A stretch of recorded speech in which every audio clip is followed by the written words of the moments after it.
Hi, നമസ്കാരം. നമ്മൾ Kerala university ബികോമിൻ്റെ 4th സെമസ്റ്റർ എലക്റ്റീവ് പേപ്പറായിട്ടുള്ള കോഓപ്പറേറ്റീവ് മാനേജ്മെൻറ്റ് ആൻഡ് അഡ്മിനിസ്ട്രേഷൻ എന്ന് പറയുന്ന പേപ്പറിലെ ഫസ്റ്റ് മൊഡ്യൂളാണ് ഡിസ്കസ് ചെയ്യാൻ പോകുന്നത്. അതിന് മുമ്പിട്ടായിട്ട് നിങ്ങൾ ഈ ചാനൽ സബ്സ്ക്രൈബ് ചെയ്തിട്ടില്ലെങ്കിൽ സബ്സ്ക്രൈബ് ചെയ്യുക. നിങ്ങൾക്ക് പ്രയോജനപ്പെടുന്ന ഒരുപാട് വീഡിയോകൾ നമ്മൾ മൊഡ്യൂൾ വൈസ് ഡിസ്കഷനും അതേപോലെ തന്നെ ക്വസ്റ്റ്യൻ പേപ്പറിൻ്റെ റിവ്യൂവും ഒക്കെ നമ്മൾ ഈ ചാനലിലൂടെ ഇടുന്നതായിരിക്കും. അപ്പോൾ നമ്മൾ ഫസ്റ്റ് മൊഡ്യൂളിൻ്റെ പേര് കോഓപ്പറേറ്റീവ് മാനേജ്മെൻറ്റ് ആണ്. Cooperative management. അപ്പോൾ എന്താണ് കോഓപ്പറേറ്റീവ് മാനേജ്മെൻറ്റ് എന്നുള്ളതാണ്. എന്താണ് കോഓപ്പറേറ്റീവ് മാനേജ്മെൻറ്റ്? കോഓപ്പറേറ്റീവ് മാനേജ്മെൻറ്റ് നമ്മൾ അറിയാം, സഹകരണ സ്ഥാപനങ്ങൾ, കോഓപ്പറേറ്റീവ് ഇൻസ്റ്റിറ്റ്യൂഷൻസ്. അപ്പോൾ ഈ കോഓപ്പറേറ്റീവ് ഇൻസ്റ്റിറ്റ്യൂഷൻസിൻ്റെ നടത്തിപ്പ്, ഡേ ടു ഡേ അഫെയേഴ്സ്, അത്തരം കാര്യങ്ങളൊക്കെ മാനേജ് ചെയ്യുന്ന ആ പ്രവർത്തനമാണ് കോഓപ്പറേറ്റീവ് മാനേജ്മെൻറ്റ് എന്ന് പറയുന്നത്. Cooperative management is a management style that prioritises collaboration, participation and mutual respect among all members of an organisation. നമ്മൾ പറഞ്ഞതുപോലെ ഇപ്പോൾ ഒരു ഓർഗനൈസേഷൻ, ആ ഒരു ഓർഗനൈസേഷനിലെ എല്ലാ അംഗങ്ങൾക്കിടയിലും അവർക്ക് ഇടയ്ക്ക് എന്തൊക്കെ ഉണ്ടാവണം? ഒരു മ്യൂച്വൽ റെസ്പെക്റ്റ് ഉണ്ടാവണം. അതേപോലെ തന്നെ അവരെല്ലാ കാര്യങ്ങളിലും ആ സ്ഥാപനത്തിൻ്റെ എല്ലാത്തരം അഫെയറുകളിലും എന്ത് ചെയ്യണം? പാർട്ടിസിപ്പേറ്റ് ചെയ്യണം. അതേപോലെ അവരുടെ ഓരോരോ ആക്ടിവിറ്റികളെയും കൃത്യമായിട്ട് പ്രയോറിറ്റൈസ് ചെയ്യണം. അപ്പോൾ ഇതിനൊക്കെ ഉപയോഗിക്കുന്ന ഒരു മാനേജ്മെൻറ്റ് സ്റ്റൈലാണ് കോഓപ്പറേറ്റീവ് മാനേജ്മെൻറ്റ് എന്ന് പറയുന്നത്. നമ്മൾ പുസ്തകം ടെക്സ്റ്റ് നോക്കുകയാണെങ്കിൽ ടെക്സ്റ്റിനകത്ത് നമുക്ക് കോഓപ്പറേറ്റീവ് മാനേജ്മെൻറ്റ് എന്ന് പറയുന്ന, വാട്ട് ഈസ് കോഓപ്പറേറ്റീവ് മാനേജ്മെൻറ്റ് എന്ന് പറഞ്ഞിട്ടൊരു സെൻറ്റൻസ് എടുക്കാനില്ല. അപ്പോൾ അതുകൊണ്ട് ഈ സെൻറ്റൻസ് നിങ്ങൾ പഠിക്കുന്നത് നന്നായിരിക്കും. അപ്പോൾ കോഓപ്പറേറ്റീവ് മാനേജ്മെൻറ്റ് എന്ന് വെച്ചാൽ എന്താണ്? Cooperative management is a management style that prioritise collaboration, participation and mutual respect among all members of an organisation. ഒരു ഓർഗനൈസേഷനിലെ അംഗങ്ങൾക്കിടയിൽ മ്യൂച്വൽ റെസ്പെക്റ്റ് ഉണ്ടാക്കുക, അതേപോലെ അവരെ എല്ലാ കാര്യങ്ങളിലും പാർട്ടിസിപ്പേറ്റ് ചെയ്യുക, അവരുടെ കൊളാബറേഷൻസിനെ പ്രയോറിറ്റൈസ് ചെയ്യുക. അതിനൊക്കെ ഉപയോഗിക്കുന്ന ഒരു മാനേജ്മെൻറ്റ് സ്റ്റൈലാണ് കോഓപ്പറേറ്റീവ് മാനേജ്മെൻറ്റ് എന്ന് പറയുന്നത്. It is based on the principle of cooperation, democracy and collective responsibility and aims to benefit all members equally. അവിടെയാണ് കോഓപ്പറേഷൻ എന്ന് പറയുന്നത്. കോഓപ്പറേറ്റീവ് മാനേജ്മെൻറ്റ് എന്ന് പറയുന്നത് അത് എന്തിനെ അടിസ്ഥാനപ്പെടുത്തിയുള്ളതാണ്? അത് കോഓപ്പറേറ്റീവ് പ്രിൻസിപ്പിൾസിൻ്റെ അടിസ്ഥാനത്തിലാണ്. It is based on the principles of cooperation. Cooperative principles നമുക്കറിയാം, സഹകരണ തത്വങ്ങൾ അറിയാം. ഈ സഹകരണ തത്വങ്ങളെ അടിസ്ഥാനപ്പെടുത്തിയും, അതുമാത്രമല്ല അതേപോലെ ഡെമോക്രസി കഴിഞ്ഞാൽ കളക്റ്റീവ് റെസ്പോൺസിബിലിറ്റി എന്ന് വെച്ചാൽ എല്ലാവർക്കും ഉത്തരവാദിത്വം ഉണ്ട് എന്നുള്ളതാണ്. നല്ല തുല്യമായ ഉത്തരവാദിത്വം എല്ലാ അംഗങ്ങൾക്കിടയിലും ഉണ്ട് എന്നുള്ളതാണ്. അതുമാത്രമല്ല, and aims to benefit all members equally. എല്ലാ മെമ്പേഴ്സിനും എന്തുണ്ടാവണം? ബെനഫിറ്റ് ഉണ്ടാവണം, അല്ലെങ്കിൽ എല്ലാ മെമ്പേഴ്സിനും ബെനഫിഷ്യൽ ആകണം എന്നുകൂടിയുള്ളതാണ് നമ്മുടെ എന്തിൻ്റെ ഒരു എയിം എന്ന് പറയുന്നത്, നമ്മുടെ കോഓപ്പറേറ്റീവ് മാനേജ്മെൻറ്റിൻ്റെ എയിം എന്ന്. അപ്പോൾ കോഓപ്പറേറ്റീവ് മാനേജ്മെൻറ്റ് എന്തിൻ്റെ അടിസ്ഥാനത്തിലുള്ളതാണ്? കോഓപ്പറേറ്റീവ് പ്രിൻസിപ്പിൾസിൻ്റെയും ഡെമോക്രസിയുടെയും കളക്റ്റീവ് റെസ്പോൺസിബിലിറ്റിയുടെയും അടിസ്ഥാനത്തിലാണ് എന്ത് നിലകൊള്ളുന്നത്? കോഓപ്പറേറ്റീവ് മാനേജ്മെൻറ്റ് നിലകൊള്ളുന്നത്. ഈ കോഓപ്പറേറ്റീവ് മാനേജ്മെൻറ്റ് എല്ലാ അംഗങ്ങളുടെയും ബെനഫിറ്റിന് വേണ്ടിയിട്ടാണ് എന്നുകൂടി നമ്മളവിടെ പറഞ്ഞു വെക്കുന്നുണ്ട്. അപ്പോൾ ഇതാണ് കോഓപ്പറേറ്റീവ് മാനേജ്മെൻറ്റ് എന്ന് പറയുന്നത്. ഇനി എക്സാം പോയിൻ്റ് ഓഫ് വ്യൂവിൽ പറയുകയാണെങ്കിൽ, എക്സാം പോയിൻ്റ് ഓഫ് വ്യൂവിൽ നമുക്ക് കുറച്ച് കാര്യങ്ങൾ ഈ കോഓപ്പറേറ്റീവ് മാനേജ്മെൻറ്റുമായിട്ട് ബന്ധപ്പെട്ട് തന്നെ കുറച്ച് കാര്യങ്ങൾ പറയാം. എന്തൊക്കെ പറയാമെന്നറിയാമോ? അവിടെ കോഓപ്പറേറ്റീവ് മാനേജ്മെൻറ്റിൻ്റെ കീ ആസ്പെക്റ്റുകൾ എന്തൊക്കെയാണെന്ന് വേണമെങ്കിൽ പറയാൻ പറ്റും. അതേപോലെ തന്നെ കോഓപ്പറേറ്റീവ് മാനേജ്മെൻറ്റിൻ്റെ nature, need and importance, objectives. അങ്ങനെ പ്രധാനമായിട്ടും പരീക്ഷയ്ക്ക് നമുക്കൊരു 4 മാർക്കിൻ്റെ ഏരിയയിൽ ചോദിക്കാൻ പറ്റുന്ന 2-3 ചോദ്യങ്ങളുണ്ട്. അതിനകത്ത് 1-2 എണ്ണമെങ്കിലും നമുക്ക് എവിടെ കിട്ടുകയും ചെയ്യും? പരീക്ഷയ്ക്ക് കിട്ടുകയും ചെയ്യും എന്നുള്ളതാണ് കേട്ടോ. അപ്പോൾ അതിനകത്ത് നമ്മൾ ആദ്യം പറയാൻ പോണത് ഈ കോഓപ്പറേറ്റീവ് മാനേജ്മെൻറ്റ് കീ ആസ്പെക്റ്റുകൾ എന്തൊക്കെയാണ് എന്നുള്ളതാണ്. അതൊക്കെ നമ്മൾ യഥാർത്ഥത്തിൽ നമ്മൾ 3rd സെമസ്റ്ററിലൊക്കെ കോഓപ്പറേഷൻ്റെ ഒരു ഇൻട്രൊഡക്ഷൻ ചാപ്റ്ററിൽ നമ്മളിതെല്ലാം പഠിച്ചിട്ടുള്ളതാണ്. കോഓപ്പറേഷനുമായിട്ട് ബന്ധപ്പെട്ടാണ് പഠിച്ചിട്ടുള്ളത് എന്നേ ഉള്ളൂ. അപ്പോൾ കോഓപ്പറേറ്റീവ് മാനേജ്മെൻറ്റിൻ്റെ കീ ആസ്പെക്റ്റുകൾ എന്തൊക്കെയാണ്? നമ്മളത് പോയിൻറ്റ്സ് പറയുകയാണെങ്കിൽ, ഒന്നാമത്തത് പാർട്ടിസിപ്പേറ്ററി ഡെമോക്രസിയാണുള്ളത്.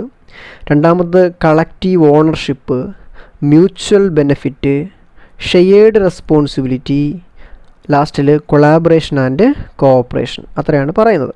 അപ്പോൾ അത് അധികം കാര്യങ്ങളൊന്നും പറയാനില്ല. അപ്പോൾ എന്താണ് പാർട്ടിസിപ്പേറ്ററി ഡെമോക്രസി എന്ന് പറയുന്നത്? പാർട്ടിസിപ്പേറ്ററി ഡെമോക്രസി എന്ന് പറയുന്നത്, ഡെമോക്രസി അറിയാമല്ലോ, ഡെമോക്രസി മീൻസ് ജനാധിപത്യമാണ്. എന്നുവെച്ചാൽ വോട്ടെടുപ്പിലൂടെ ഒരു കൂട്ടം ലീഡേഴ്സിനെ ആ സ്ഥാപനം നയിക്കാൻ വേണ്ടി നമ്മൾ തിരഞ്ഞെടുക്കും. അപ്പോൾ അങ്ങനെ തിരഞ്ഞെടുക്കുന്നത് ഡെമോക്രസിയിലൂടെയാണ്. അപ്പോൾ വോട്ടെടുപ്പിലൂടെ ആണെങ്കിൽ അതെന്താണ്? ഡെമോക്രസിയാണ്. ആ ഡെമോക്രസിയിലൂടെ നമ്മൾ തിരഞ്ഞെടുക്കുമ്പോൾ അത് പാർട്ടിസിപ്പേറ്ററി ഡെമോക്രസി എന്ന് പറഞ്ഞാൽ അതിൻ്റെ അർത്ഥം എന്താണ്? നമ്മൾ അങ്ങനെ ഒരു തീരുമാനമെടുക്കാൻ എല്ലാവരും പാർട്ടിസിപ്പേറ്റ് ചെയ്യുന്നുണ്ട് എന്നുള്ളതാണ്. Members actively participate in decision making and management. Decision മേക്കിങ്ങിലും മാനേജ്മെൻറ്റിലും ആരുടെ ആക്റ്റീവായിട്ടുള്ള പാർട്ടിസിപ്പേഷൻ ഉണ്ട്? മെമ്പേഴ്സിൻ്റെ ആക്റ്റീവായിട്ടുള്ള പാർട്ടിസിപ്പേഷൻ ഉണ്ട്. രണ്ടാമത്തെ പോയിൻ്റ് കളക്റ്റീവ് ഓണർഷിപ്പാണ്. കളക്റ്റീവ് ഓണർഷിപ്പ് എന്ന് വെച്ചാൽ എല്ലാ മെമ്പേഴ്സും അവിടുത്തെ ആരായിട്ടാണ് നമ്മൾ പരിഗണിക്കുന്നത്? ഓണേഴ്സായിട്ടാണ് പരിഗണിക്കുന്നത്. ഒരു കോപ്പറേറ്റീവ് സ്ഥാപനത്തിൻ്റെ ഓണറായിട്ട് തന്നെയാണ് ആരെ പരിഗണിക്കുന്നത്? അവിടുത്തെ മെമ്പറിനെ പരിഗണിക്കുന്നത്. അപ്പം members contribute two and control the capital of the cooperative. ഒരു സഹകരണ സ്ഥാപനത്തിൻ്റെ ക്യാപിറ്റലിലേക്ക് മെമ്പർമാർ കോൺട്രിബ്യൂട്ട് ചെയ്യുകയും ചെയ്യും, അതേപോലെ ആ ക്യാപിറ്റലിനെ കൺട്രോൾ ചെയ്യുകയും ചെയ്യും എന്നുള്ളതാണ്. മൂന്നാമത്തെ പോയിൻ്റ് മ്യൂച്വൽ ബെനഫിറ്റാണ്. Mutual benefit. അപ്പം മ്യൂച്വൽ ബെനിഫിറ്റ് എന്ന് വെച്ചാൽ എന്താണ്? നമ്മളൊരു സഹകരണ സ്ഥാപനത്തിൽ അംഗമാകുന്നത് ഏതെങ്കിലും ഒന്നോ രണ്ടോ വ്യക്തിയുടെ ബെനിഫിറ്റിന് വേണ്ടിയിട്ടല്ല. എല്ലാ വ്യക്തികൾക്കും എന്തുണ്ടാവണം? ബെനിഫിറ്റ് ഉണ്ടാകണം എന്നുള്ളതാണ്. മനസ്സിലായോ? അപ്പോൾ അതുകൊണ്ടാണ് അതിനെ നമ്മൾ എന്ത് പറയുക? മ്യൂച്വൽ ബെനിഫിറ്റ് എന്ന് പറയുന്നത്. Cooperatives activities aims to benefit all members, not just a select few. എന്ന് വെച്ചാൽ എന്താണ്? സെലക്റ്റഡ് ഫ്യൂ എന്ന് വെച്ചാൽ എന്താണ്? ഏതെങ്കിലും ഒന്നോ രണ്ടോ വ്യക്തികൾക്ക് ബെനഫിഷ്യൽ ആകാൻ വേണ്ടി അല്ല, അല്ലെങ്കിൽ ബെനിഫിറ്റ് കിട്ടാൻ വേണ്ടിയിട്ടല്ല നമ്മൾ സഹകരണ സ്ഥാപനത്തിൽ അംഗങ്ങളാകുന്നത്. അവിടെയുള്ള അംഗങ്ങൾക്ക് എല്ലാവർക്കും എന്തുണ്ടാവണം? ബെനിഫിറ്റ് ഉണ്ടാവണം. നാലാമത്തത് ഷെയർഡ് റെസ്പോൺസിബിലിറ്റി. എന്താണ് shared responsibility? Members are accountable for the cooperative success and wellbeing. എന്ന് വെച്ചാൽ എന്താണ്? ഷെയർഡ് റെസ്പോൺസിബിലിറ്റി എന്ന് വെച്ചാൽ എല്ലാവർക്കും ഉത്തരവാദിത്തമുണ്ട്. അവിടുത്തെ ഉത്തരവാദിത്തങ്ങൾ നമ്മൾ എന്ത് ചെയ്തിട്ടുണ്ട്? ഷെയർ ചെയ്ത് കൊടുക്കുക എന്നുള്ളതാണ്. എന്ന് വെച്ചാൽ ആ സഹകരണ സ്ഥാപനത്തിൻ്റെ സക്സസ്സിന്, വിജയത്തിന് എല്ലാ അംഗങ്ങളും എന്താണ്? അക്കൗണ്ടബിൾ ആണ്. എന്ന് വെച്ചാൽ ആ സ്ഥാപനം വിജയകരമായി മുന്നോട്ട് പോകാനെ കൊണ്ട് ആരുടെയൊക്കെ ശ്രമങ്ങൾ ആവശ്യമാണ്? എല്ലാ മെമ്പേഴ്സിൻ്റെയും ശ്രമം ആവശ്യമാണ്. Last point collaboration and cooperation എന്നുള്ളതാണ്. എന്ന് വെച്ചാൽ emphasis is placed on working together to achieve common goals. എന്ന് വെച്ചാൽ ഒരു കൂട്ടം ആളുകൾ ഒരുമിച്ച് ചേർന്നാണ് എന്ത് തുടങ്ങുന്നത്? ഒരു സഹകരണ സ്ഥാപനം തുടങ്ങുന്നത് എന്നുള്ളതാണ്. അപ്പോൾ അവർക്ക് എന്തുണ്ടാവും? ഒരു കോമൺ ഗോൾ ഉണ്ടാവും. എന്ന് വെച്ചാൽ എല്ലാവർക്കും ആവശ്യമായിട്ടുള്ള ഒരു ലക്ഷ്യമുണ്ടാകും. ആ ലക്ഷ്യം നേടിയെടുക്കാൻ വേണ്ടിയിട്ടാണ് എല്ലാവരോടും ഒരുമിച്ച് എന്ത് ചെയ്യുന്നത്? പ്രവർത്തിക്കുന്നത് എന്നുള്ളതാണ്. അപ്പോൾ ആ കൊളാബറേഷൻ ആൻഡ് കോഓപ്പറേഷൻ എന്ന് പറയുന്ന പോയിൻ്റ് അതാണ്. അപ്പം നമ്മുടെ കോഓപ്പറേറ്റീവ് മാനേജ്മെൻറ്റിൻ്റെ പ്രധാനപ്പെട്ട ആസ്പെക്റ്റുകൾ എന്ന് പറയുന്നത് എന്താണ്? ഏതൊക്കെയാണ്? Participatory democracy, collective ownership, mutual benefit, shared responsibility and collaboration and cooperation എന്നുള്ളതാണ്. നമുക്കിതിൻ്റെ കൂടെ തന്നെ പറയാൻ കഴിയുന്ന കുറച്ച് കാര്യങ്ങളൂടെ ഉണ്ട്. എന്ന് വെച്ചാൽ ഒരു സഹകരണ സ്ഥാപനം എന്ന് പറയുമ്പോൾ ആ സ്ഥാപനം എന്താണ്? ഒരേ സമയത്ത് തന്നെ ഒരു ബിസിനസ് പോയിൻ്റ് ഓഫ് വ്യൂവിലും പ്രവർത്തിക്കുന്നുണ്ട്, അതേപോലെ തന്നെ ഒരു സോഷ്യൽ പോയിൻ്റ് ഓഫ് വ്യൂവിലും പ്രവർത്തിക്കുന്നുണ്ട്. എന്ന് വെച്ചാൽ ഒന്നുകൂടെ പറഞ്ഞ് മനസ്സിലാക്കി തരാം. നമുക്കറിയാം സഹകരണ സ്ഥാപനം എന്ന് പറയുന്നത് ആ സ്ഥാപനത്തിലെ അംഗങ്ങളായിട്ടുള്ള ആളുകൾക്ക് ബെനഫിഷ്യൽ ആകാൻ വേണ്ടിയിട്ട് പ്രവർത്തിക്കുന്ന സ്ഥാപനമാണ്. അപ്പോൾ അവരുടെ ലക്ഷ്യങ്ങളും അവർക്ക് വേണ്ടുന്ന സർവീസ് കൊടുക്കലുമാണ് ആരുടെ പ്രധാനപ്പെട്ട ലക്ഷ്യം എന്ന് പറയുന്നത്. ഈ സഹകരണ സ്ഥാപനത്തിൻ്റെ ലക്ഷ്യം എന്ന് വെച്ചാൽ സർവീസ് ഓറിയൻറ്റഡ് ആണ്. നമ്മുടെ സഹകരണ സ്ഥാപനങ്ങൾ എന്ന് പറയുന്നത് എന്താണ്? സർവീസ് ഓറിയൻറ്റഡ് ആണ്. എന്നാൽ സർവീസ് മാത്രം കൊടുത്ത് മുന്നോട്ട് പോകാൻ ഒരു സ്ഥാപനത്തിന് കഴിയില്ല. അവിടെ എന്തുണ്ടാവണം? ഇൻകം ജനറേഷൻ ഉണ്ടാവണം. അവിടെ ഒരു തരത്തിൽ പറഞ്ഞാൽ ചെറിയ എമൗണ്ട് ഓഫ് എന്തുണ്ടാവണം? പ്രോഫിറ്റ് ഉണ്ടാവണം. എന്ന് വെച്ചാൽ നമുക്ക് അവിടെ ജോലിക്കാരുണ്ടാവും, ജോലിക്കാർക്ക് ശമ്പളം കൊടുക്കേണ്ടതുണ്ട്. അങ്ങനെയുള്ള ചില പ്രധാനപ്പെട്ട ആക്ടിവിറ്റികളുണ്ട്. അതുകൊണ്ട് തന്നെ ഒരു സഹകരണ സ്ഥാപനത്തിന് രണ്ട് ഓറിയൻറ്റേഷൻ ഉണ്ട്, അല്ലെങ്കിൽ രണ്ട് സെൻസിൽ നമുക്ക് ആരെ കാണാൻ കഴിയും? നമ്മുടെ സഹകരണ സ്ഥാപനങ്ങളെ കാണാൻ കഴിയും. എന്ന് വെച്ചാൽ ഈ ഒരു സഹകരണ സ്ഥാപനം അതിൻ്റെ ബിസിനസ് സെൻസിലും അതേപോലെ തന്നെ അതിൻ്റെ സോഷ്യൽ സെൻസിലും അല്ലെങ്കിൽ സർവീസ് സെൻസിലും എന്തായിരിക്കണം? ഒരു സക്സസ് ആയിരിക്കണം. എങ്കിൽ മാത്രമേ ആ കോഓപ്പറേറ്റീവ് എൻ്റർപ്രൈസ് എന്ന് പറയുന്നത് എന്തായി മാറത്തുള്ളൂ? സക്സസ്ഫുള്ളായി മാറാൻ കഴിയത്തുള്ളൂ എന്നുള്ളതാണ്. അതുകൊണ്ട് തന്നെ ഒരു സ്ഥാപനം, ഒരു കോഓപ്പറേറ്റീവ് ഓർഗനൈസേഷൻ സക്സസ്ഫുൾ ആകണമെങ്കിൽ അവിടുത്തെ മാനേജ്മെൻറ്റ് എങ്ങനെയായിരിക്കണം? വളരെ സക്സസ്ഫുൾ ആയിരിക്കണം. അല്ലെങ്കിൽ ഈ പറയുന്ന ബിസിനസ് സെൻസിലും ബിസിനസ് പോയിൻ്റ് ഓഫ് വ്യൂവിലും സർവീസ് പോയിൻ്റ് ഓഫ് വ്യൂവിലും ആ സ്ഥാപനത്തിനെ വളരെ മികച്ചതായി മുന്നോട്ട് കൊണ്ടുപോകാൻ കഴിവുള്ള ഒരു മാനേജ്മെൻ്റ് ആയിരിക്കണം അവിടെ ഉണ്ടാകുക. അവിടെയാണ് ഈ കോഓപ്പറേറ്റീവ് മാനേജ്മെൻറ്റിൻ്റെ ഒരു പ്രസക്തി കടന്നു വരുന്നത്. നല്ല ഒരു മാനേജ്മെൻറ്റ്, കോഓപ്പറേറ്റീവ് മാനേജ്മെൻറ്റ് അവിടെ ഉണ്ടെങ്കിൽ ആ സ്ഥാപനം അതിൻ്റെ ബിസിനസ് സെൻസിലും അതേപോലെ തന്നെ സർവീസ് സെൻസിലും എന്തായിട്ട് വരും? സക്സസ്ഫുൾ ആയിട്ട് വരും എന്നുള്ളതാണ്. അതാണ് ഞാൻ അവിടെ ആ പോയിന്റിൽ കൊടുത്തത്. A cooperative enterprise can only B successful if it succeeds both in the business sense and as A service oriented social institution. എന്ന് വെച്ചാൽ സർവീസ് ഓറിയൻറ്റഡ് ആയിട്ടുള്ള സോഷ്യൽ ഇൻസ്റ്റിറ്റ്യൂഷൻ എന്നുള്ള നിലയ്ക്കും ബിസിനസ് സെൻസിലും സക്സസ്ഫുൾ ആണെങ്കിൽ മാത്രമേ ആ സ്ഥാപനം എന്താണെന്ന് പറയാൻ കഴിയത്തുള്ളൂ? സക്സസ്ഫുൾ ആണെന്ന് പറയാൻ കഴിയത്തുള്ളൂ.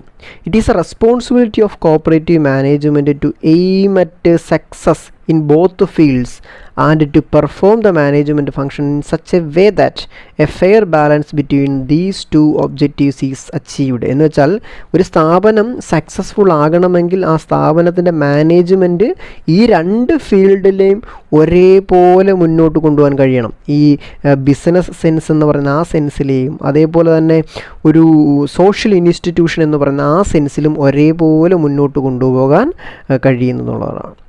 ഇത് മാനേജ്മെൻറ്റ് അപ്പോൾ ഈ ഒരു കോഓപ്പറേറ്റീവ് മാനേജ്മെൻറ്റ് എന്ന് പറയുന്നത് അവിടെ ആ കോഓപ്പറേറ്റീവ് മാനേജ്മെൻറ്റിൽ പ്രധാനമായിട്ടും 3 ഗ്രൂപ്പുകളാണുള്ളത്.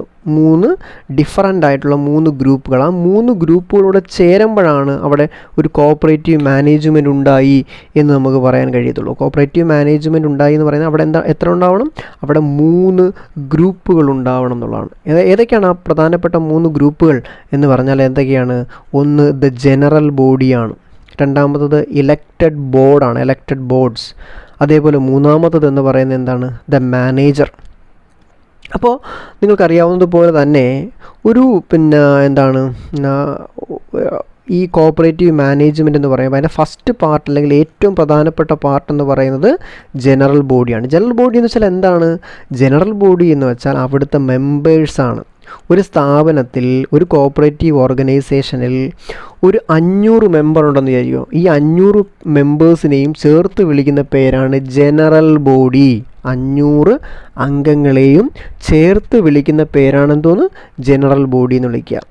ഇപ്പോൾ 500 അംഗങ്ങളാണ് ഉള്ളതെങ്കിൽ ഈ 500 പേർക്കും എല്ലാത്തരം കാര്യങ്ങളിലും ഇടപെടാൻ കഴിയില്ല. അങ്ങനെ ഡേ ടു ഡേ അഫെയർസിൽ ഇടപെടാൻ കഴിയുന്ന ഒരു 4-5 ആളുകളെ അല്ലെങ്കിൽ ഒരു 10-ൽ താഴെയുള്ള ആളുകളെ അവർ എന്ത് ചെയ്യും? ഡെമോക്രാറ്റിക്കലി വോട്ടെടുപ്പിലൂടെ തിരഞ്ഞെടുക്കും. അങ്ങനെ തിരഞ്ഞെടുക്കുന്ന ആളുകളെ വിളിക്കുന്ന പേരാണ് ദ എലക്റ്റഡ് ബോർഡ്സ് അല്ലെങ്കിൽ ബോർഡ് ഓഫ് ഡയറക്ടേഴ്സ് എന്ന് പറയും. Board of directors. ആ തിരഞ്ഞെടുക്കുന്ന ആളുകളെ വിളിക്കുന്ന പേരാണ് ബോർഡ് ഓഫ് ഡയറക്ടേഴ്സ് എന്ന് പറയാൻ പറ്റും.